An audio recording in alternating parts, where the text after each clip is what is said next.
हाय बच्चों, मैं आपका दोस्त योगेश यादव आपके सामने लेके आ रहा हूँ क्लास 10 विज्ञान का फर्स्ट चैप्टर। इसमें क्या है कि सबसे पहले विज्ञान के सिलेबस के बारे में थोड़ा देख लेते हैं। तो सिलेबस जो हम पढ़ने के लिए जा रहे हैं वो कौन कौन से सिलेबस पढ़ेंगे, ठीक है। देखो, इसमें से क्या होगा कि जो पहले, दूसरे, तीसरे, चौथे 5 पार्ट तक आपको केमिस्ट्री दिया हुआ है इसमें, ठीक है। ये 4 भागों में बटी हुई है आपकी विज्ञान। कितने भागों में बटी हुई है? 4 भागों में। पहला चैप्टर है आपका रासायनिक अभिक्रिया एवं समीकरण, दूसरा आपको अम्ल और क्षारक एवं लवण, तीसरा है आपको धातु एवं अधातु, और चौथा पार्ट है आपका कार्बन एवं उसके यौगिक, और 5वां पार्ट है तत्वों का आवर्त वर्गीकरण। ये 5 पार्ट आपके किसके हैं? रसायन विज्ञान के। किसके हैं? रसायन विज्ञान, ठीक है। रसायन विज्ञान यानी केमिस्ट्री। आगे जो आपको देखो 6वां पार्ट जैव प्रक्रम, ये आपका किसका है? बायोलॉजी का है। जैव प्रक्रम, नियंत्रण एवं समन्वय, जीव जनन कैसे करते हैं, बड़ा इंटरेस्टेड पार्ट है, इसको भी हम पढ़ेंगे, ठीक है। अगला है आनुवांशिकता एवं जैव विकास। ये आपके 4 पार्ट किसके दिए हुए हैं? ये आपके 4 पार्ट दिए हुए हैं, वो हैं जीव विज्ञान। किसके हैं? जीव विज्ञान के बेटा। अगली बात करें, अगली 10, 11, 12, 13 पार्ट तक आपको भौतिक विज्ञान दिया हुआ है, यानी फिजिक्स, प्रकाश का परावर्तन तथा अपवर्तन। 11 पार्ट है आपका मानव नेत्र तथा रंग बिरंगा संसार, ठीक है। अगला आपका पार्ट है विद्युत पार्ट है, और उससे 13वां पार्ट है वो है विद्युत धारा के चुंबकीय प्रभाव। ये आपके 4 चैप्टर दिए हुए हैं। ये किसके हैं? भौतिक विज्ञान के। किसके हैं? ये 4 चैप्टर आपके भौतिक विज्ञान के हैं। भौतिक विज्ञान आपको ये ऊर्जा के स्रोत, हमारा पर्यावरण, ये आपको 3 पार्ट जो मिल जाएंगे वो पर्यावरण के पार्ट हैं, ठीक है। किसके? पर्यावरण के। इस पर हम ज़्यादा विशेष ध्यान न देते हुए आगे अपने चैप्टर के बारे में पढ़ते हैं। किसके बारे में पढ़ेंगे? चैप्टर के बारे में पढ़ते हैं। चैप्टर हम लेके आ रहे हैं आपके सामने बेटा। पहला चैप्टर है विज्ञान, एनसीईआरटी का, ठीक है। एनसीईआरटी पूरा चल रहा है, और ये पहला चैप्टर है आपका रासायनिक अभिक्रिया एवं समीकरण। इस पार्ट में हम सीखेंगे समीकरण को किस तरीक़ा से संतुलित करते हैं, रासायनिक अभिक्रियाएं क्या होती है, ये सारी चीज़ बड़े विस्तार से इस चैप्टर में क्लियर करेंगे। पहला रासायनिक अभिक्रिया एवं समीकरण। इसके पहले हम समझ लेते हैं रासायनिक अभिक्रिया होती कौन सी है। रासायनिक अभिक्रिया होती कौन सी है? तो अभी आपको परिभाषा दिखाई दे रही होगी। जब 2 या 2 से अधिक पदार्थ मिलकर एक या एक से अधिक नए गुण धर्म वाले पदार्थ का निर्माण करते हैं, वही हमारी क्या कहलाती है? रासायनिक अभिक्रियाएं कहलाती हैं। क्या कहलाती है बेटा? रासायनिक अभिक्रियाएं कहलाती हैं। एग्जाम्पल ले लेते हैं, हाइड्रोजन यानी H2, क्या हो गया? H2 प्लस ऑक्सीजन हो गया O, मिलकर किसका निर्माण कर रही है? जल का, यानी H2O। तो दो पदार्थ आपको दिख रहे होंगे, एक तो हाइड्रोजन हो गया, एक क्या हो गया? ऑक्सीजन हो गया। दोनों पदार्थ मिलकर ये क्या होगा? ये आपकी गैस है, ये भी क्या है? गैस। दोनों गैसें मिलकर किसका निर्माण कर रही है? एक द्रव का निर्माण कर रही है। उधर क्या बन रहा है? जल बन रहा है। तो ये हमारी क्या हुई? रासायनिक अभिक्रियाएं। अब थोड़ा रासायनिक अभिक्रिया के लक्षण के बारे में समझते हैं। रासायनिक अभिक्रिया के लक्षण क्या होते हैं? रासायनिक अभिक्रिया और भौतिक अभिक्रियाएं आपने पढ़ी होंगी। भौतिक अभिक्रियाएं क्या होती हैं? भौतिक अभिक्रियाएं वो क्रियाएं होती हैं बेटा जो हम करते हैं। जैसे बर्फ़ ले लेते हैं एग्जाम्पल के तौर पर। जैसे बर्फ़ लिया, तो बर्फ़ क्या है कि वो ठोस अवस्था में, ठोस अवस्था से अगर वो पिघल जाती है तो किस में आ जाती है? द्रव अवस्था में आ जाती है। फिर तो उसको जमा सकते हैं, जमाने के बाद किस में आ जाएगी? फिर ठोस में बदल जाएगी, द्रव ठोस, ये चेंज होती। तो ये क्या होती है? हमारी भौतिक अभिक्रियाएं। लेकिन रासायनिक अभिक्रियाएं क्या होती हैं? एक बार होने के बाद पुनः अपनी अवस्था में वो नहीं आ पाती है, ठीक है। जैसे एग्जाम्पल आपको दिख रहा होगा, दही का बनना। दूध से दही बन गया, लेकिन दही से दूध बनेगा? नहीं बन पाएगा ना। लेकिन उधर क्या था? जल से क्या बन रहा है?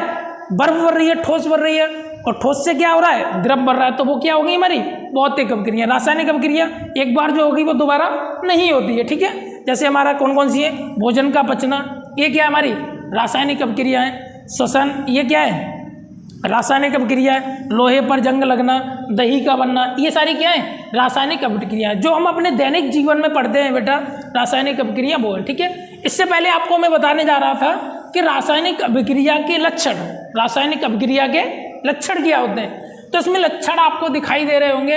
अवस्था में परिवर्तन, जब कोई हम रासायनिक अभिक्रिया करते हैं तो उसमें क्या होता है, सबसे पहले अवस्था में परिवर्तन होता है। जैसे क्या होता है, कोई ठोस होती है तो क्या हो जाता है, वो द्रव्य हो जाती है। अब जैसे इसमें अवस्था में परिवर्तन हुआ, ऊपर ये हाइड्रोजन क्या है, गैस है, एक ऑक्सीजन क्या है, गैस।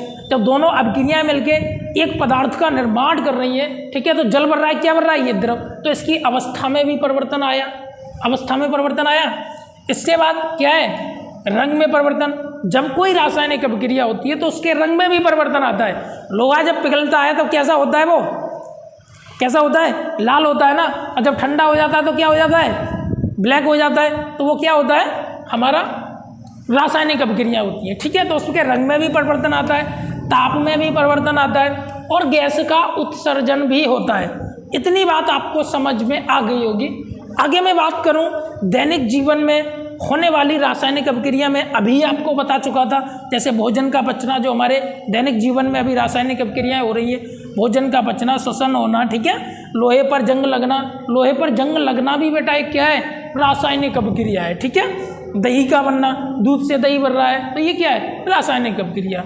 उम्मीद है इतना कॉन्सेप्ट आपको क्लियर हो गया होगा। आगे चलें, आगे चलते हैं।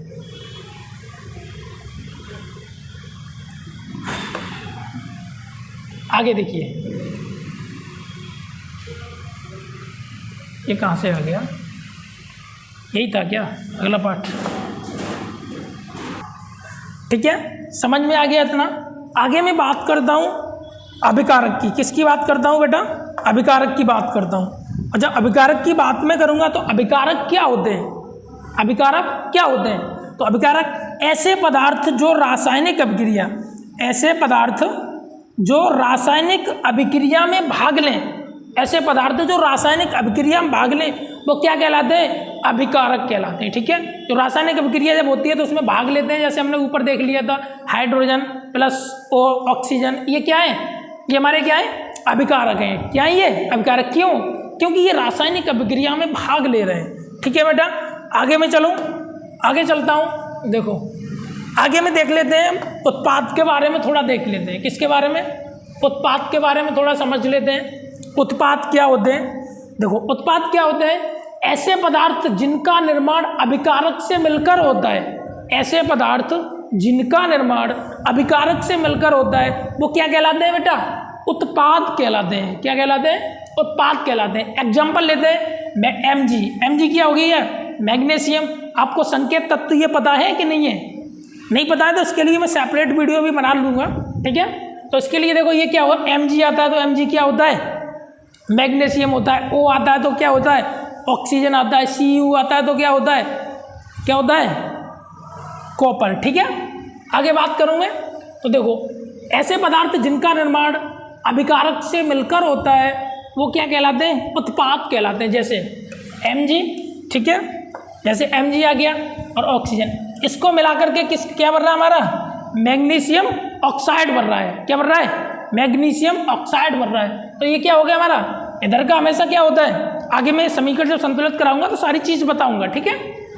उदाहरण हमने मैग्नीशियम प्लस O2, ये दोनों क्या हो गया, तो ये किसका निर्माण कर रहे हैं, मैग्नीशियम ऑक्साइड का निर्माण कर रहे हैं। आगे बात करता हूँ मैं रासायनिक समीकरण को संतुलित करना। ये बहुत सारे बच्चों का डाउट होता है कि सर इस पहले पार्ट में जो मेन चीज़ होती है वो होती है रासायनिक समीकरण। रासायनिक समीकरण जब पेपर में आते हैं तो हम उसको नहीं कर पाते हैं। तो बेटा आज मैं बड़े सिंपल तरीक़ा से आपको रासायनिक समीकरण को सॉल्व कराऊंगा। देखो कितने प्यार से करते हैं, ठीक है। रासायनिक समीकरण जैसे पहला हमारा आता है रासायनिक समीकरण, ठीक है। पहला क्या आता है, Fe, ये क्या हो गया, लोहा, प्लस H2O, जल हो गया। इसकी जब अभिक्रिया हो रही है तो क्या बन रहा है, Fe3O4 प्लस H2। अब ये आप पहचान के बताइए समीकरण संतुलित है कि नहीं है। इसके लिए हम क्या करते हैं, सबसे पहले दोनों तरफ देखते हैं, दोनों तरफ परमाणु क्रमांक चेक करते हैं दोनों के समान है कि नहीं है। जैसे इधर Fe, ठीक है, आपको समझ में आ गया, ये क्या हमारा Fe के परमाणु क्रमांक की संख्या कितनी है, परमाणु संख्या कितनी है आपको एक दिखाई दे रही होगी, परमाणु संख्या कितनी है, एक है। और H की कितनी है, H की 2 है, O की कितनी है, एक है। इधर बात करते हैं तो Fe की कितनी है, 3 है, लेकिन इधर कितनी है, एक ही है ओनली। तो ये हम ज्ञात होता है ये समीकरण हमारा क्या है, संतुलित नहीं है। अब इसको संतुलित करते हैं। आपको मैं सबसे पहले बता चुका हूँ, इधर की साइड जो होता है हमारा वो होता है अभिकारक।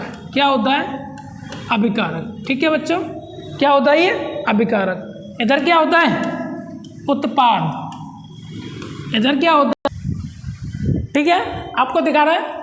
ये क्या होता है हमारा उत्पाद, ये क्या होता है हमारा अभिकारक है। ठीक है, ये हमारा अभिकारक, इधर क्या है उत्पाद। अब अभिकारक की तरफ और उत्पाद की तरफ चेक करते हैं परमाणु संख्या सबकी समान है कि नहीं है। इधर आपको मैंने पहले ही बता दिया क्यों दोनों की समान नहीं है। इधर F ही है, F की कितनी है, एक लोहा, इधर की साइड कितना, एक है। और इधर उत्पाद की तरफ चेक करते हैं तो Fe3 है इधर, तो लोहा के परमाणु संख्या कितनी है, 3 है। ठीक है, तो आगे मैं बात करता हूँ। तो इसको संतुलित करने के लिए क्या करेंगे, देखो सबसे पहले एक कॉलम बनाते हैं। क्या करते हैं, कॉलम। प्लस से पहले वाली संख्या F ही है। आपको ये क्या होता है, आपको पता है लोहा होता है, क्या होता है, तो लोहा की कितनी है, 1, तो 1 इसको लिख देते हैं। इसको हम एक बॉक्स में बंद कर देते हैं क्योंकि प्लस से अलग है भाई, जब अलग है तो इसको अलग ही रखते हैं। ठीक है, आगे बात करते हैं हम H की। H की कितनी है, H की कितनी है, परमाणु संख्या कितनी है, 2। H2 लिखा है ना, तो इसकी कितनी होगी, 2। इधर O दिखाई दे रहा है आपको, O की कितनी है, O की आपकी 1 है। और जब O की 1 है तो O की 1 ही रहने देते हैं। इसको एक कॉलम में बंद करेंगे। आप सोच रहे होंगे इसको एक कॉलम में बंद क्यों करेंगे। ठीक है, तो इधर आपको ये डाउट होगा कि ये दोनों एक ही कॉलम में क्यों रखे, अलग अलग क्यों नहीं। क्योंकि ये देखो बिल्कुल इससे H2 हमारा जल है, पूरा सूत्र है, तो ये बिल्कुल इसके सटीक है, तो इसको सटीक ही एक कॉलम में रखेंगे। ठीक है, और ये प्लस से इधर है तो इसको एक कॉलम में रख दिया। इतना समझ में आया। अब उत्पाद की तरफ चलते हैं। किसकी तरफ चलते हैं, उत्पाद की। उत्पाद में Fe के परमाणु संख्या कितनी है, 3, तो 3 लिख ली। O आपके, उसके बाद में देखते हैं O कितना है, O की 4 है। इसको भी हम एक कॉलम में बंद करेंगे क्योंकि प्लस से पहले है और ये प्लस के बाद की जो होती है उसको एक कॉलम में बंद करते हैं। इधर आपको दिखाई दे रहा होगा H2, तो H की कितनी है, 2, तो इसको कितना कर दिया हमने, 2 कर दिया। ठीक है, अब इसमें क्या करेंगे, हम चेक करेंगे। इसमें गुणा करने होते हैं, जिसकी परमाणु संख्या कम होती है उसमें ओनली हमें गुणा करना होता है। क्या करना होता है, गुणा। इधर Fe का 1 है, इधर कितना है Fe का, 3। Fe का इधर कितना है, 3। तो हम यदि हम इसमें क्या करें, 3 से गुणा कर दें। कितने से गुणा कर दें, 3 से बेटा इधर गुणा कर दें। इसमें अगर हम 3 से गुणा कर दें, कितने से, 3 से गुणा कर दें, तो Fe की कितनी हो जाएगी, 3। Fe की कितनी हो जाएगी, परमाणु संख्या 3 हो जाएगी। इधर Fe की 3 है तो है ही पहले से। O की इधर कितनी है, O की है 4, और इधर कितनी है, O की 1 है। तो हमें इसमें क्या है, इधर O की 1 है, इधर 4 है, तो हमें दिख रहा है इसमें हमें 4 से गुणा करेंगे। यदि O में यदि 4 से गुणा करेंगे तो ये पूरी क्या हो जाएगी, 4 हो जाएंगे। तो हमें इसमें क्या करें, 4 से गुणा कर दें। किससे गुणा कर दें, 4 से। अब 4 से जब हम गुणा करते हैं, किसी कॉलम में गुणा करते हैं, वो दोनों में ही करते हैं बेटा। किस में करते हैं, दोनों में करेंगे। ठीक है, पूरे कॉलम में गुणा करेंगे। अब 4 का हम इसमें गुणा करेंगे, 4 दूना कितना होता है, 8 हो गया। कितना हो गया, 4 दूना 8। 4 का 1 में करेंगे तो क्या हो गया, 4। अब इधर O के 4 हो गए, Fe के 3 हो गए। अब बात करते हैं, अब क्या बचा हमारा H। इधर H के कितने, 2, और इधर H के आपको कितने दिखाई दे रहे हैं, 8 दिखाई दे रहे हैं। तो हमें इसमें अब जब 8 दिखाई दे रहे हैं तो आपको इसको पूरा करने के लिए क्या करना होगा, 4 से गुणा इसमें करते हैं। 4 से यदि हम इसमें गुणा करेंगे, 4 दूना 8 हो जाएगा। तो बेटा इसमें कितने से गुणा कर दो, 4 से। 4 दूना 8।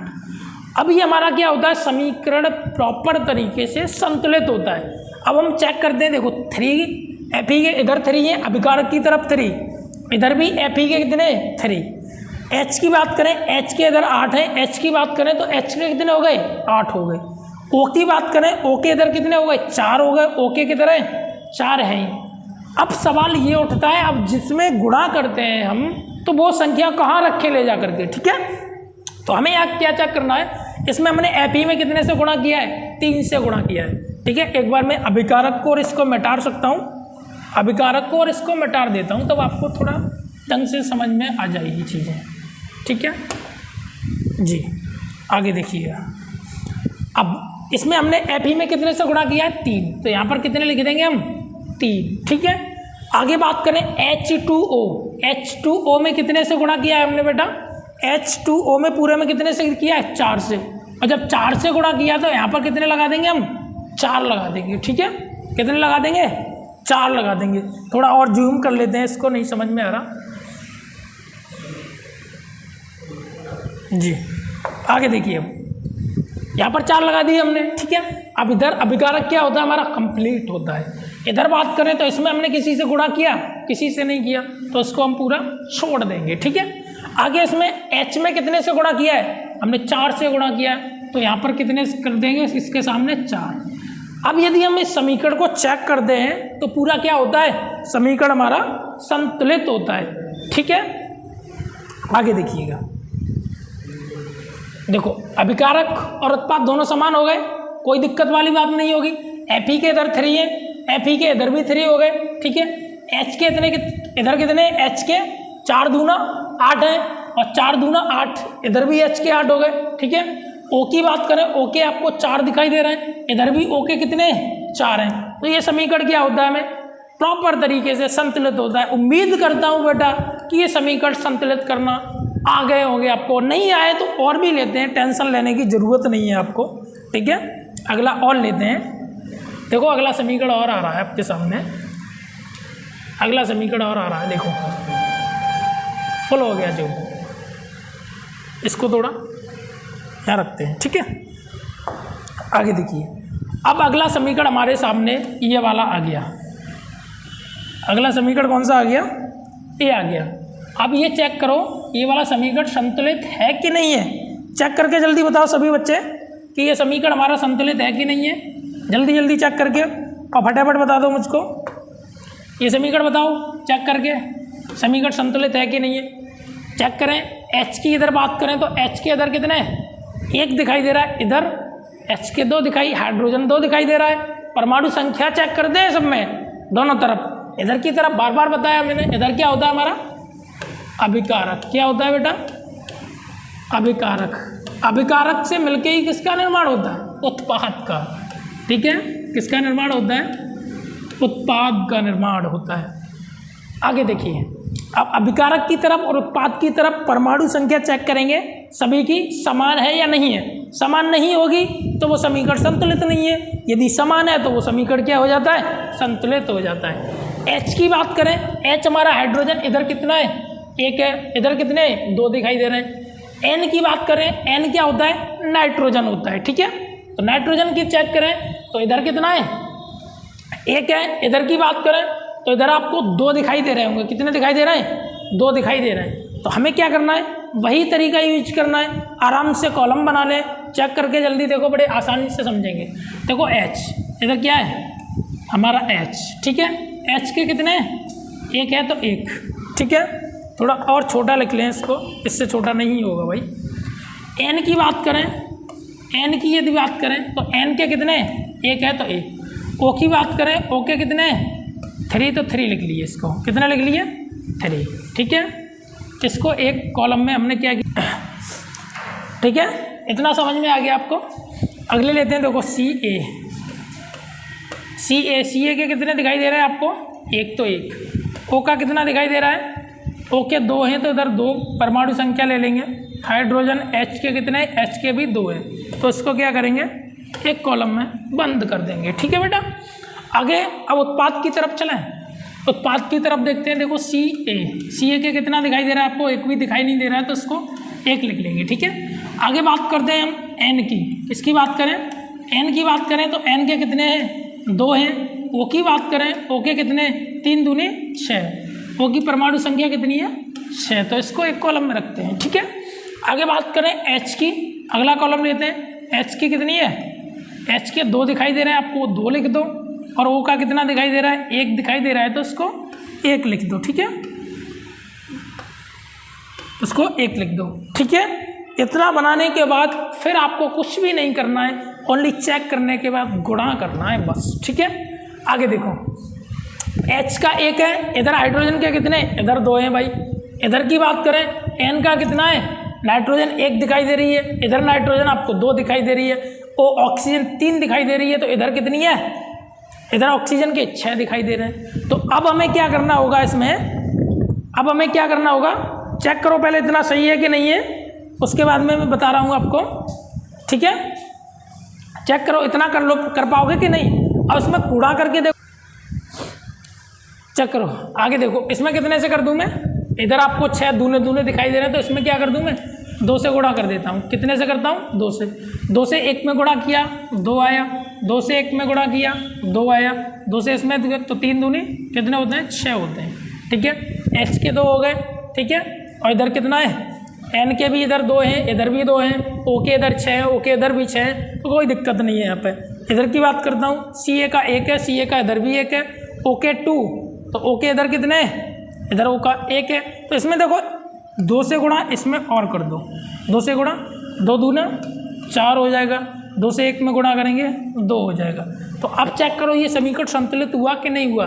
मैंने ये वाला चेक करा दिया आपको, Ca कितना है, 1 है। ठीक है, O के कितने 2, और इधर कितने, O के कितने इधर 2 तो ये रहे, और 6 ये रहे। ठीक है, अभिकारक की तरफ तो टोटल कितने हुए, इधर 8 हो गए, 6 और 2 8 हो गए। इधर चेक करते हैं, इधर ऑक्सीजन कितने 6, इधर की बात करें ऑक्सीजन 2, तो 6 और 2 कितने हो गए 8, ऑक्सीजन के इधर भी 8 हो गए, इधर भी 8। तो हमसे ये ज्ञात होता है कि ये समीकरण बिल्कुल संतुलित होता है। हमने गुणा किस किस में किया है, गुणा किस किस में किया है, उसमें हम बस ऊपर लिख देते हैं। इसमें पहले वाले में गुणा किया है, 2 से गुणा किया है आपने पता है, तो इसमें 2 आगे लगा दो। ठीक है, आगे इसमें कोई गुणा नहीं किया है हमने, तो इसको छोड़ दो ऐसे ही। इधर इसमें कोई गुणा किया है, नहीं किया, तो इसको भी छोड़ दो भाई। अब H2O जल में कितने से गुणा किया है, 2 से गुणा किया है, तो इधर कितना लिख दो आप, 2 लिख दो। तो ये समीकरण क्या होता है हमारा, संतुलित होता है। ठीक है, समझ में आई। और कोई चीज़ समझ में नहीं आई है कमेंट में बता दीजिए, मैं इसकी सेपरेट वीडियो आपको उसी की अलग से बना दूंगा। ठीक है, अभी तो पूरा चैप्टर लेके ही चल रहे हैं हम। आगे देखिए, अगला समीकरण और देखते हैं, अगला समीकरण लास्ट और देखते हैं, अगला समीकरण और देखते हैं। ठीक है, ठीक है, ये वाला चेक करके बताओ ये समीकरण संतुलित है कि नहीं है। ये वाला तीसरा चेक कर लो, समीकरण संतुलित है कि नहीं है। देखो ये समीकरण, ये बी है, बेरेनियम कितना दिख रहा है इधर 1, इधर भी 1 है, Cl के 2, क्लोरीन कितने 2, इधर क्लोरीन के कितने 1 है भाई। तो ये भी दिख रहा है आपको समीकरण संतुलित नहीं है, तो जल्दी से देखिएगा, इसको भी कर देते हैं थोड़ा। ठीक है, देखो Ba क्या हुआ, Ba का कितना है 1, Cl के कितने 2, इसको एक कॉलम में बंद करो, इसको करो आप साथ साथ करते चलो। ठीक है, H का कितना है, H के 2 तो 2 लिख लिए, और S के कितने हैं, S के कितने हैं आपके 1 है, तो 1 लिखते हैं। O के कितना है, O के 4 हैं, तो 4 लिख दिए हमने। ठीक है, ये पूरा कॉन्सेप्ट क्लियर हुआ इधर की। ठीक है, अभिकारक हमारा कंप्लीट हुआ। उत्पाद की तरफ देख लेते हैं।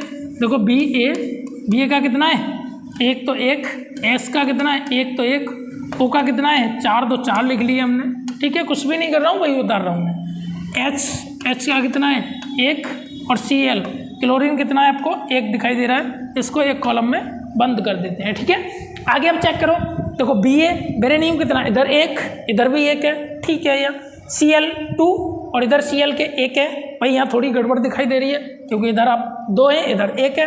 H के इधर 2 हैं, H के इधर 1 है भाई, यहाँ भी थोड़ी प्रॉब्लम। S का इधर 1 है, इधर S का 1 है, सल्फर 1 दोनों तरफ है। O के इधर भी 4 है, O के इधर भी 4 है, तो दोनों कॉलम ठीक मिल रहा है, लेकिन यहाँ पर थोड़ा 2 से गुणा करना है खाली। ठीक है, यहाँ पे 2 से गुणा कर देते हैं, 2 एकम 2, 2 से इसमें गुणा करेंगे, 2 एकम 2 हो गया। ठीक है, अब चेक कर लो आप, पूरा समीकरण संतुलित हो जाएगा। तो ये 2 हमें कहाँ लगाने, किसमें, लास्ट वाले में गुणा किया है हमने, तो यहाँ पर लास्ट के 2 यहाँ रख देंगे। ठीक है, ये भी समीकरण क्या होता है हमारा, संतुलित होता है। ठीक है बेटा, आप चेक कर लीजिएगा। इसको पूरा मैं क्या करता हूँ, मैं टाड़ता हूँ। ठीक है,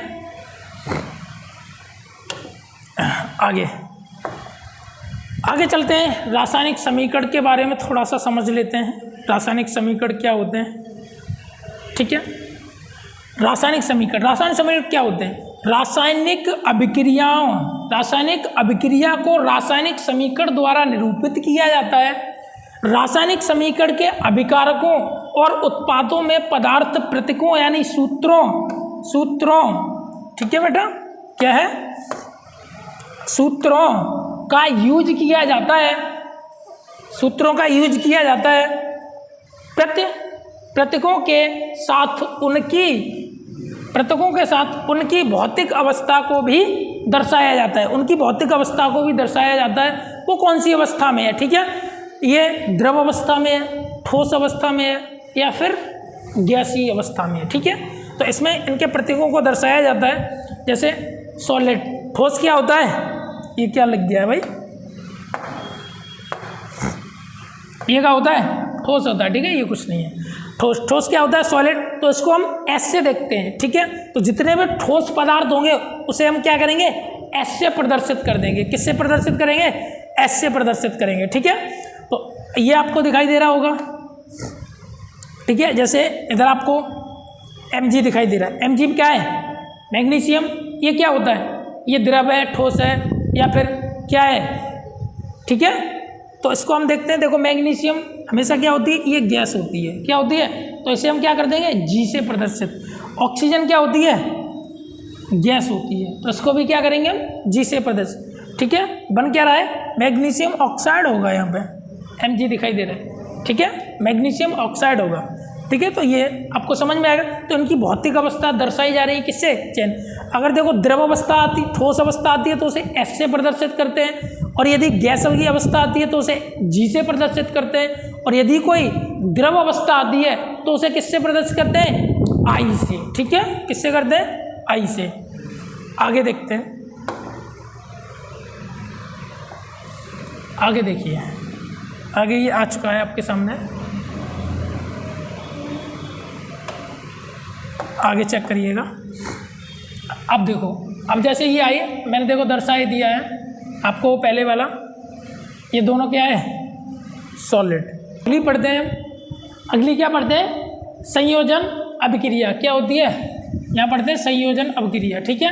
संयोजन अभिक्रिया क्या होती है? इस अभिक्रिया में दो या दो से अधिक अभिकारक मिलकर एकल उत्पाद का निर्माण करते हैं। उसे हम क्या कहते हैं? संयोजन अभिक्रिया कहते हैं। जैसे इधर मैंने बताया हमेशा क्या होता है? अभिकारक होता है। क्या होता है? अभिकारक। इधर क्या होता है? हमारा उत्पाद होता है, ठीक है बेटा। इधर उत्पाद। तो दो अभिकारक इधर क्या करते हैं? दो अभिकारक मिलकर किसका निर्माण कर रहे हैं? एक उत्पाद का निर्माण कर रहे हैं। इधर कार्बन डाइऑक्साइड सी हुई गैस, इधर ऑक्सीजन। कार्बन डाई और ऑक्सीजन गैस किसका निर्माण कर रही है? कार्बन डाइऑक्साइड का, ठीक है। किसका निर्माण कर रही है? ठीक है बेटा, क्या कर रही है? कार्बन डाइऑक्साइड का निर्माण होता है। कार्बन और ऑक्सीजन मिलकर किसका निर्माण कर रहे हैं? कार्बन डाइऑक्साइड का। तो दो अभिकारक मिलकर एक उत्पाद का निर्माण कर रहे हैं, तो उसे ही हम क्या कहेंगे? संयोजन अभिक्रिया, ठीक है। आगे बात करते हैं हम वियोजन अभिक्रिया के बारे में। इस अभिक्रिया में एक अभिकारक टूटकर दो या दो से अधिक उत्पाद का निर्माण करता है। एक दो या दो से अधिक उत्पाद का निर्माण करता है, उसे हम क्या कहते हैं? वियोजन अभिक्रिया कहते हैं। क्या कहते हैं? वियोजन अभिक्रिया कहते हैं। जैसे इधर आपको CaCO3 आपको दिखाई दे रहा होगा, चूना पत्थर का सूत्र होता है ये, ठीक है। तो आपको ये दिखाई दे रहा। तो इधर के क्या होते हैं? हमेशा अभिकारक होता है, ठीक है। और इधर क्या होता है? हमारा उत्पाद होता है। तो इधर क्या हो रहा है? एक अभिकारक टूटकर दो उत्पाद का निर्माण कर रहा है, तो ये क्या हुआ? वियोजन अभिक्रिया। और संयोजन अभिक्रिया में क्या होता है? दो अभिकारक टूटकर एक उत्पाद का निर्माण करते हैं, तो वो क्या होता है? संयोजन अभिक्रिया। संयोजन और वियोजन दोनों अभिक्रियाएं उम्मीद करता हूँ समझ में आ गई होंगी, ठीक है। आगे ये देख लो, ठीक है। आगे बात करते हैं ऊष्मीय वियोजन अभिक्रिया क्या होती है। तो ऊष्मीय अभिक्रिया की बात करते हैं। ऊष्मीय वियोजन की बात करें तो देखो क्या होती है? अभिकारक को ऊष्मा द्वारा वियोजित किया जाता है। जो ऊष्मा की उपस्थिति में अभिक्रिया होती है उसे हम क्या कहते हैं? ऊष्मीय वियोजन अभिक्रिया कहते हैं। आगे अगली आ रही है आपकी वैद्युत वियोजन अभिक्रिया। वैद्युत वियोजन अभिक्रिया क्या होती है भाई? अभिकारकों को वैद्युत धारा द्वारा वियोजित किया जाता है। वैद्युत की उपस्थिति में ये क्या होगी? अभिक्रिया होगी। तो ये क्या हो जाएगी हमारी? वैद्युत अभिक्रिया। ठीक है, आगे देखो, आगे बात करते हैं। आगे यदि बात करें हम, आगे बात करते हैं, वैद्युत वियोजन हो गया। अब प्रकाशीय वियोजन अभिक्रिया करते हैं। प्रकाशीय वियोजन अभिक्रिया क्या होती है? सूर्य के प्रकाश की उपस्थिति में वियोजित होने वाली क्रियाएं प्रकाशीय वियोजन अभिक्रिया कहलाती हैं। जो प्रकाशीय वियोजन की उपस्थिति में होती हैं तो भाई क्या होती हैं? जैसे इधर क्या हो गया 2Ag और Cl, इसकी जब हमने अभिक्रिया कराई तो इधर क्या हो गया? तो 2Ag प्लस Cl बन गया। ठीक है, क्लोरीन इससे क्या हो गया? अलग हो गया है, क्लोरीन अलग हो गया। तो इससे इसकी किसकी उपस्थिति में, मतलब प्रकाशीय वियोजन की उपस्थिति में हमने ये अभिक्रिया कराई है, तो ये क्या हो गई?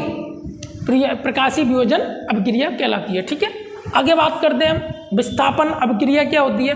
विस्थापन अभिक्रिया को थोड़ा सा समझ लेते हैं। इस अभिक्रिया में अधिक क्रियाशील तत्व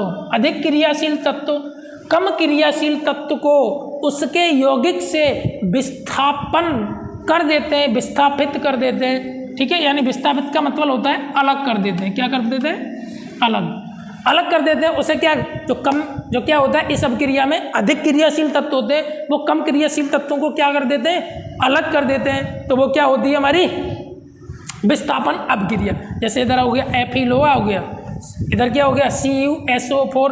तो इधर जब हमने इसकी अभिक्रिया कराई तो ये क्या हुए? Fe। यहाँ पर Cu को इसने क्या किया?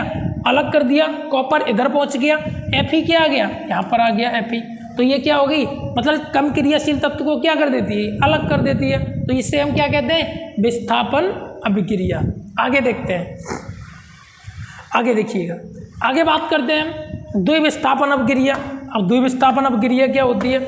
अब द्विविस्थापन अभिक्रिया होती है, इस अभिक्रिया में तत्व दो विस्थापित होता है। इस अभिक्रिया में तत्व क्या होता है? द्विविस्थापित होता है, उसे हम क्या कहते हैं? द्विविस्थापन अभिक्रिया। जैसे आपको दिखाई दे रहा होगा Na2SO4 प्लस BaCl2। ठीक है, इसमें जब तो इसमें दो तत्व विस्थापित, दो तत्व अलग होंगे। देखो Ba इधर आ गया, यहाँ Na को क्या कर दिया? अलग कर दिया, तो ये Ba आ गया। SO4 है ही। ठीक है, अब Ba को क्या किया? इसने इधर ले आया, तो इसमें Na कहाँ गया? Na इधर आ गया, NaCl2। तो ये क्या होगी हमारी? ये क्या हो गई? द्विविस्थापन अभिक्रिया। द्विविस्थापन अभिक्रिया में दो तत्व अलग कर देते हैं। ठीक है, और विस्थापन अभिक्रिया में एक तत्व अलग होता है। कौन सा होता है? अधिक क्रियाशील तत्व होता है, वो कम क्रियाशील तत्व को क्या कर देता है? अलग कर देता है। उसे हम क्या कहते हैं? विस्थापन अभिक्रिया। ठीक है, अब बात करते हैं अपचयन और उपचयन के बारे में। देखो, अपचयन और उपचयन अभिक्रिया, इसको दोनों को हम कहते हैं रेडॉक्स अभिक्रिया भी कहते हैं दोनों को। ठीक है, क्या कहते हैं? रेडॉक्स अभिक्रिया। जैसे अपचयन देख लेते हैं। अपचयन क्या होता है? पदार्थ में हाइड्रोजन की वृद्धि होना और ऑक्सीजन का ह्रास होना। ह्रास का मतलब होता है ऑक्सीजन का निकलना। ठीक है, क्या होता है? ऑक्सीजन का निकलना। तो इसमें क्या होगा? तो उसे हम क्या कहते हैं? उपचयन अभिक्रिया कहते हैं। जैसे C हो गया, ठीक है, कार्बन हो गया, O हो गया ऑक्सीजन, तो इधर क्या बन रहा है हमारा? CuH2, जल का निर्माण हो रहा है। ठीक है, इतना समझ में आया। अब देखो, अपचयन क्या होता है? पदार्थ में हाइड्रोजन की वृद्धि होना और ऑक्सीजन का ह्रास होना, यानी ऑक्सीजन का निकलना क्या होता है? उसमें क्या होगा? अपचयन अभिक्रिया होगी। ठीक है, जैसे इधर आ गया आपको Cu, क्या आ गया? इधर Cu आ गया है। क्या आ गया है? Cu। ठीक है, अब Cu जब आ ही गया है तो CuO प्लस H2, तो ऑक्सीजन क्या होगा इसमें? ह्रास, यानी ऑक्सीजन निकलेगी। तो इधर आके ऑक्सीजन क्या होगी? अलग हो गई इसमें आगे। तो ये क्या हो गया? अपचयन अभिक्रिया। पदार्थ में हाइड्रोजन की वृद्धि होना और ऑक्सीजन का निकलना, वो क्या होता है? अपचयन अभिक्रिया कहलाती है। आगे बात करते हैं उपचयन अभिक्रिया के। अपचयन अभिक्रिया के प्रभाव को थोड़ा पढ़ लेते हैं। इसमें क्या होता है? संक्षारण। जब कोई धातु आर्द्रता, वायु, पानी, अम्ल के आदि के संपर्क में आती है तो वो क्या कहलाती है? तब वो धातु क्या होती है? संक्षारित होती है। ठीक है, क्या हो जाती है बेटा, संक्षारित हो जाती है। ठीक है, तो वो क्या हो जाती है, संक्षारित हो जाती है। ठीक है, तो वो क्या कहलाता है, संक्षारण कहलाता है। जैसे ले लेते हैं एग्जाम्पल के तौर पे हम ले लिया, एग्जाम्पल लेते हैं लोहे पर जंग लगना। लोहे पर जंग लगना ये क्या है, ये क्या हो गया, संक्षारण। मतलब लोहे पर, अब जब हम लोहा दुकान से खरीद के लेते आते हैं तो उसको हम क्या करते हैं, कहीं ना कहीं अगर वायु के संपर्क में रखते हैं या फिर जल के संपर्क में आता है तो उस पर क्या होती है, उस पर क्या होना है, जंग लगना स्टार्ट हो जाती है। क्या होती है, जंग लगना स्टार्ट होती है। तो संक्षारण उसे ही तो कहते हैं। देखो, जब कोई धातु आर्द्रता और वायु, पानी, अम्ल के आदि के संपर्क में आती है तब धातु क्या हो जाती है, संक्षारित हो जाती है। और जब धातु संक्षारित हो जाती है वो कैसे होती है, आपको एग्जाम्पल के तौर पर मैंने समझा दिया है। जैसे लोहे पर जंग लगना, ठीक है, चांदी पर काली परत चढ़ना, तांबे पर हरी परत चढ़ना। ठीक है, जब कब चढ़ती है इन पर परत, दुकान से लाते हैं तब तो एकदम नई चीज़ आती है, लेकिन जब ये आर्द्रता यानी वायु के संपर्क, पानी के संपर्क में तीनों चीज़ें आती हैं तो इस पर क्या होती है, इस पर जंग लग जाती है। ठीक है, तो इसे ही हम क्या कहते हैं, संक्षारण कहते हैं बेटा। ठीक है, आगे देख लीजिएगा अगला पॉइंट। अगला पॉइंट आपको आती है अगली बात, अगली देखिएगा, ये आती है विकृत गंधता। अब विकृत गंधता क्या होती है इसको समझ लेते हैं। अब विकृत गंधता क्या होती है, बसायुक्त और बसायुक्त और क्या होता है, तेली, बसायुक्त और तेली खाद्य पदार्थ वायु के संपर्क में आने पर अपचयित हो जाता है, अपचयित हो जाता है जिससे उसके स्वच्छ और गंध में परिवर्तन हो जाता है, गंध में परिवर्तन हो जाता है। रासायनिक अभिक्रिया के प्रकार नीचे हम समझेंगे। ठीक है, तो उसे हम क्या कहते हैं, विकृत गंधता कहते हैं। जब कोई बसायुक्त जो तेली चीज़ें होती हैं तो वो क्या करती हैं, जब वो खाद्य पदार्थ मतलब वायु के संपर्क में आने के बाद, वायु के संपर्क में आने के बाद क्या हो जाती है, उपचयित हो जाती हैं। जब अपचयित हो जाती हैं तो बेटा उसे ही हम क्या कहते हैं, विकृत गंधता। आगे समझ लेते हैं रासायनिक अभिक्रिया के प्रकार। रासायनिक अभिक्रिया के प्रकार थोड़े समझ लेते हैं। रासायनिक अभिक्रिया के प्रकार की यदि बात करें तो पहली क्या होती है हमारी, ऊष्माक्षेपी अभिक्रिया। ऊष्माक्षेपी अभिक्रिया क्या होती है, जिन अभिक्रिया में उत्पाद के निर्माण के साथ साथ, जिन अभिक्रिया में उत्पाद के निर्माण के साथ साथ ऊष्मा का भी उत्सर्जन होता है, ऊष्मा का भी उत्सर्जन होता है, उसे हम क्या कहते हैं, ऊष्माक्षेपी अभिक्रिया कहते हैं। जैसे क्या आ गया, CH4 और O2, इसकी जब हम अभिक्रिया कराते हैं तो हमें क्या प्राप्त हो रहा है, CO2। ठीक है, और प्लस का 2H2O, लास्ट में क्या मिला, जल मिल गया। तो ये क्या होती है हमारी ऊष्माक्षेपी अभिक्रिया। अब बात करते हैं दूसरी ऊष्माशोषी अभिक्रिया के बारे में। ऊष्माशोषी अभिक्रिया क्या होती है, जिन अभिक्रिया में अभिकारकों को तोड़ने के लिए, जिन अभिक्रिया में अभिकारकों को तोड़ने के लिए ऊष्मा प्रकाश विद्युत ऊर्जा की आवश्यकता होती है, उसे हम क्या कहते हैं, ऊष्माशोषी अभिक्रिया कहते हैं। अब क्या होता है, इधर का मैंने बताया आपको क्या होता है, अभिकारक होता है, हमेशा शुरू से ही बताता चला आ रहा हूँ। ठीक है, अभिकारक। अब इसमें क्या होगा, जिन अभिक्रिया में अभिकारकों को तोड़ने के लिए, अभिकारक ये हो गया, इसको तोड़ने के लिए किसकी जरूरत पड़ेगी, हमें ऊष्मा की जरूरत पड़ेगी बेटा। किसकी जरूरत पड़ेगी, ऊष्मा की जरूरत पड़ेगी। तोड़ने के लिए ऊष्मा प्रकाश विद्युत ऊर्जा की आवश्यकता होती है, उसे हम क्या कहते हैं, ऊष्माशोषी अभिक्रिया। ठीक है, आगे अगला क्वेश्चन देख लेते हैं हम। अगला क्वेश्चन आपको दिखाई दे रहा है, देखिएगा अगला क्वेश्चन आपके सामने स्क्रीन पर दिखाई दे रहा है।